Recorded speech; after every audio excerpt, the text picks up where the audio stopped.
Assalamualaikum warahmatullahi wabarakatuh. Waalaikumsalam warahmatullahi wabarakatuh. Selamat pagi untuk kita semua. Yang terhormat dosen Ibu Nur Syamsi, SY, SPD, MPD selaku dosen pengampu mata kuliah P3B. Perkenalkan, saya Milatul Ulia yang akan berperan sebagai moderator yang akan memandu jalannya presentasi kelompok kami yang akan membawakan materi mengenai perencanaan pembelajaran berbasis kurikulum deep learning. Untuk mempersingkat waktu, saya persilakan kepada pemateri pertama untuk memaparkan materinya. Kepada Yulil Wahdania, waktu dan tempat saya persilahkan. Ada pun latar belakang yang melatar belakangi presentasi kali ini, ada materi kali ini. Perubahan tuntunan pendidikan abad ke-21 memerlukan pembelajaran yang menekankan pemahaman mendalam seperti deep learning.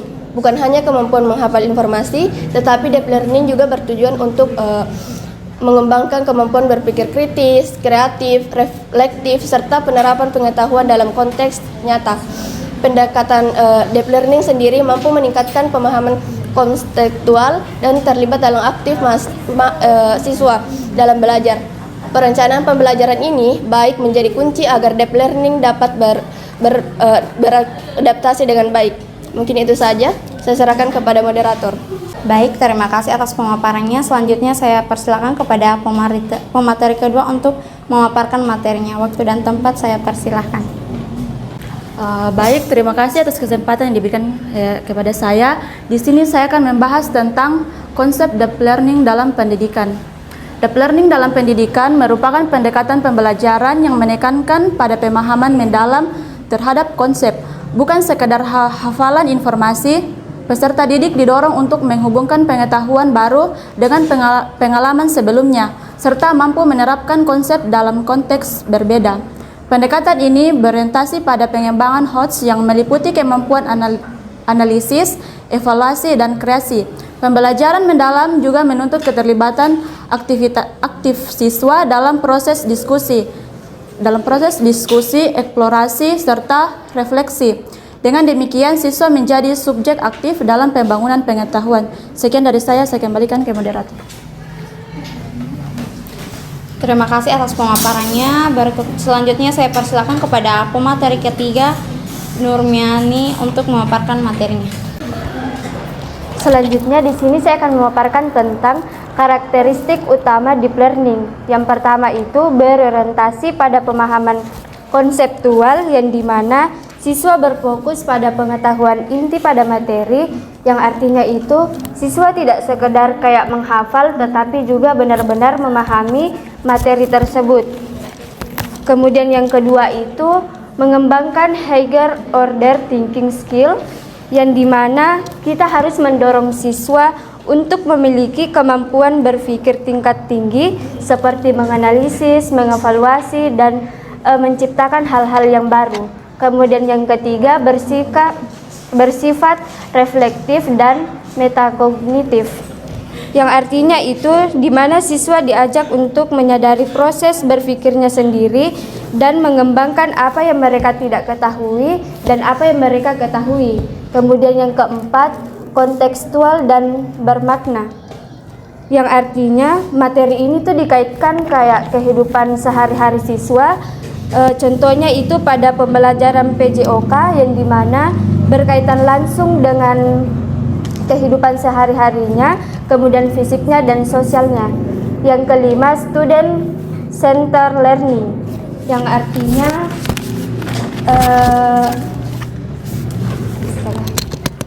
yang dimana pembelajaran ini berpusat pada siswa, sedangkan gurunya itu kayak sebagai fasilitator. Sekian dari saya kembalikan kepada moderator. Terima kasih atas pemaparan materinya. Selanjutnya saya persilakan kepada Nur Ismailatul-Dina selaku pemateri keempat.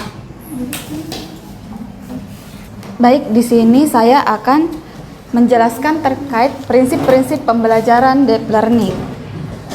Yang pertama itu keselarasan tujuan aktivitas dan penilaian.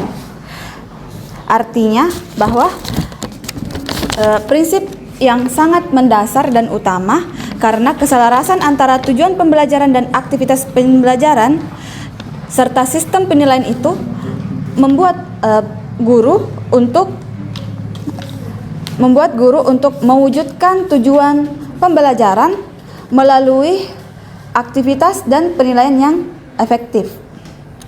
Selanjutnya yang kedua itu adalah berorientasi pada higher order thinking skill atau HOTS, yang dimana prinsip yang dimana deep learning itu berfokus pada pengembangan kemampuan berpikir tingkat tinggi. Oleh karena itu, tujuan pembelajaran harus dirumuskan menggunakan kata kerja operasional yang mengarah pada evaluasi, analisis, dan kreasi. Prinsip yang ketiga ialah pembelajaran bermakna dan kontekstual, sehingga deep learning harus dikaitkan dengan konteks dunia nyata peserta didik. Materi yang dipelajari tidak hanya harus dari buku teks, tetapi juga harus dikaitkan dengan kehidupan peserta didik itu sendiri, sehingga guru dapat memberikan atau dapat merancang studi kasus, proyek, ataupun masalah nyata yang relevan dengan kehidupan sehari-hari peserta didik. Prinsip yang keempat ialah student center learning, yang dimana pembelajaran deep learning itu berfokus kepada siswa. Dalam artian ini, guru menjadi fasilitator yang dapat memberikan atau merancang aktivitas yang kolaboratif, diskusi kelompok, serta berbasis proyek agar siswa dapat aktif untuk membangun pengetahuan melalui diskusi, eksplorasi, serta refleksi. Kemudian prinsip yang kelima ialah reflektif dan metakognitif. Nah, di sini lab learning juga menekankan bahwa tidak hanya harus hasil belajar, tetapi juga proses belajar itu sendiri. Oleh karena itu, perencanaan pembelajaran, guru harus memfasilitasi kegiatan reflektif agar siswa dapat mengevaluasi pemahaman dan strategi belajarnya, sehingga peserta didik tidak hanya memahami materi, tetapi juga memahami cara mereka belajar. Prinsip keenam ialah prinsip asesmen autentik. Nah, penilaian deep learning tidak hanya berupa teks pilihan ganda, tetapi juga harus mencerminkan kemampuan berpikir tingkat tinggi dan penerapan konsep, sehingga asesmen autentik dapat berupa proyek, portfolio, atau presentasi, studi kasus, serta esai analisis, sehingga guru dapat menyusun rubrik penilaian yang jelas dan terukur agar menilai proses dan hasil pembelajaran siswa secara objektif. Dan prinsip terakhir ialah fleksibilitas dan diferensiasi. Nah, setiap peserta didik itu memiliki karakteristik dan gaya belajar yang berbeda. Oleh karena itu, deep learning perlu memberikan ruang. Oleh karena itu, deep learning mengambil prinsip fleksibilitas agar guru dapat menyesuaikan kebutuhan siswa, sehingga pembelajaran harus menyesuaikan dengan kebutuhan peserta didik dengan prinsip diferensiasi, yaitu berbagai macam bentuk aktivitas sehingga semua siswa memiliki kesempatan yang sama untuk mencapai pemahaman yang mendalam. Mungkin cukup sekian pemaparan dari saya kembalikan kepada moderator. Terima kasih atas pemaparan materinya. Selanjutnya saya persilakan kepada Virginia Misha untuk memaparkan materinya. Baik, terima kasih atas kesempatan yang diberikan kepada saya. Nah, di sini saya akan menjelaskan langkah-langkah menyusun perencanaan pembelajaran berbasis deep learning.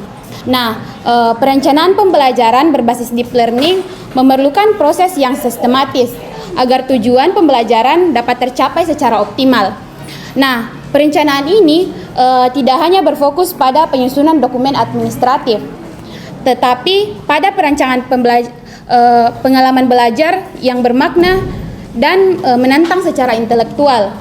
Nah, langkah-langkah dalam menyusun perencanaan pembelajaran itu ada 6. Yang pertama itu analisis capaian pembelajaran dan karakteristik peserta didik. Nah, dalam menyusun perencanaan pembelajaran, kita itu harus melakukan analisis terhadap capaian pembelajaran atau CP atau kompetensi dasar yang akan dicapai. Nah, guru perlu memahami secara mendalam kompetensi apa yang harus dikuasai peserta didik, baik dalam aspek pengetahuan, keterampilan maupun sikap. Guru perlu mempertimbangkan tingkat perkembangan kognitif, latar belakang sosial dan gaya belajar serta kemampuan awal peserta didiknya. Yang kedua itu ada merumuskan tujuan pembelajaran berbasis host. Nah, setelah melakukan analisis, guru itu merumuskan tujuan pembelajaran yang jelas, terukur, dan berorientasi pada kemampuan berpikir tingkat tinggi atau host. Tujuan pembelajaran dalam deep learning harus mencerminkan proses analisis, evaluasi, dan kreasi. Nah, jika tujuan dirumuskan secara dangkal, maka aktivitas pembelajaran juga cenderung dangkal. Nah, sebaliknya, tujuan yang dirumuskan secara mendalam mendorong aktivitas pembelajaran yang lebih analitis dan reflektif. Nah, langkah yang ketiga itu perancangan aktivitas pembelajaran analitis dan reflektif. Nah, setelah tujuan dirumuskan, guru perlu merancang aktivitas pembelajaran yang mendukung tercapainya tujuan tersebut. Aktivitas dalam deep learning harus mendorong siswa aktif berpikir, berdiskusi, mengeksplorasi, dan merefleksikan. Nah, beberapa bentuk aktivitas yang dapat dilakukan itu misalnya studi kasus, diskusi kelompok, problem based learning atau PBL, project based learning atau PJBL, dan inquiry learning. Adapun langkah-langkah keempat itu memilih strategi dan metode pembelajaran yang tepat.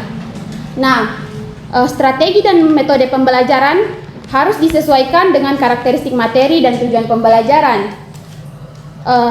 Deep learning lebih efektif diterapkan melalui metode yang bersifat eksploratif dan kolaboratif. Yang kelima itu penyusunan asesmen autentik. Nah, asesmen merupakan bagian penting dalam perencanaan pembelajaran berbasis deep learning. Nah, penilaian tidak hanya berfungsi untuk mengukur hasil belajar, tetapi juga untuk memantau proses pembelajaran.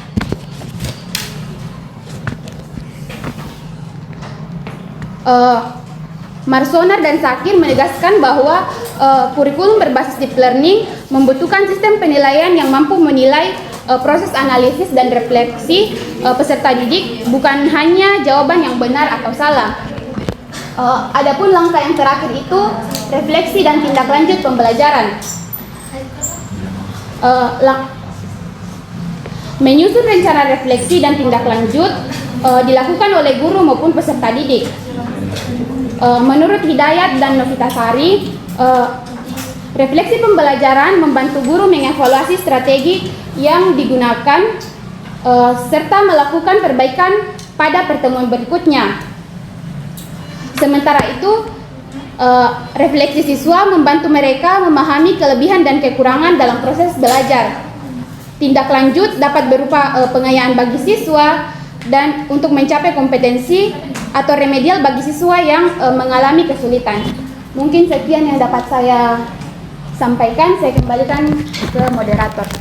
Baik, terima kasih atas pemaparan materinya. Selanjutnya saya persilakan kepada Sakina untuk memaparkan materinya.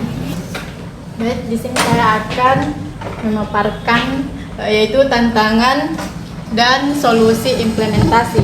Di mana yang pertama itu pemahaman guru yang masih terbatas, yaitu salah satu tantangan utama adalah masih terbatasnya pemahaman guru mengenai konsep deep learning dalam konteks pendidikan. Sebagian guru masih mengatakan deep learning itu termasuk penggunaan teknologi digital atau pembelajaran secara daring. Padahal secara pedagogis deep learning itu berfokus pada pemahaman mendalam dan pengembangan kemampuan berpikir tingkat tinggi. Yang kedua, budaya belajar yang masih berorientasi dengan hafalan. Tantangan berikutnya adalah budaya belajar siswa yang masih berorientasi pada hafalan dan hasil ujian. Dalam sistem pendidikan yang menekankan capaian nilai akhir, guru seringkali berfokus pada penyelesaian materi dan latihan soal tanpa dibandingkan pendalaman konsep. Yang ketiga, keterbatasan waktu pembelajaran. Pembelajaran berbasis deep learning itu membutuhkan waktu yang lebih panjang dibanding dengan pembelajaran konvensional. Diskusi, eksplorasi, proyek, dan refleksi memerlukan alokasi yang cukup agar tujuan pembelajaran tercapai secara optimal. Yang keempat, kesulitan menyusun asesmen autentik, di mana asesmen dalam deep learning itu menuntut nilai yang mampu mengukur proses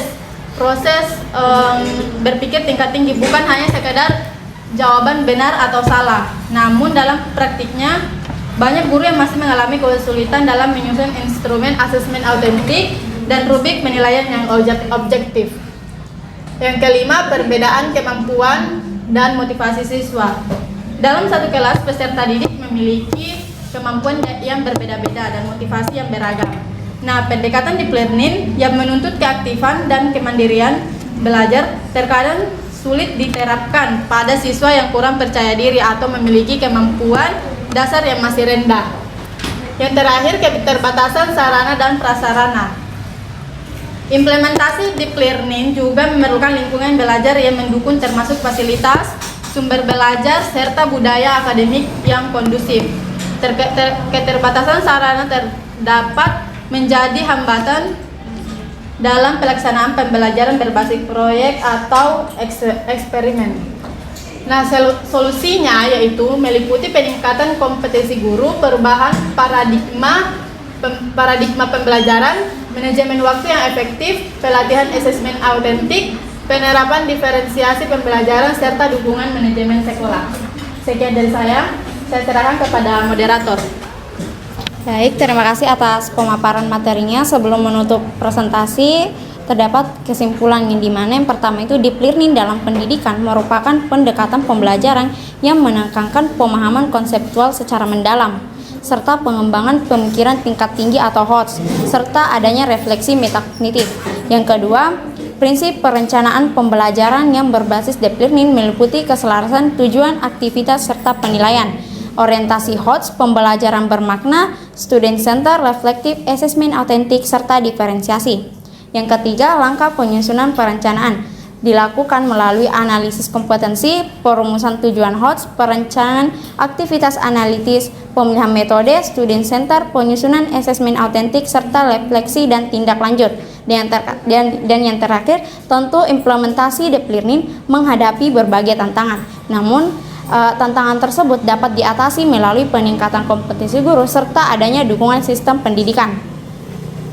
Sekianlah presentasi dari kami. Mohon maaf apabila ada kekurangan dalam penyampaian materi. Semoga materi yang disampaikan dapat bermanfaat untuk kita semua. Wabillahi taufiq wal hidayah. Wassalamualaikum warahmatullahi wabarakatuh.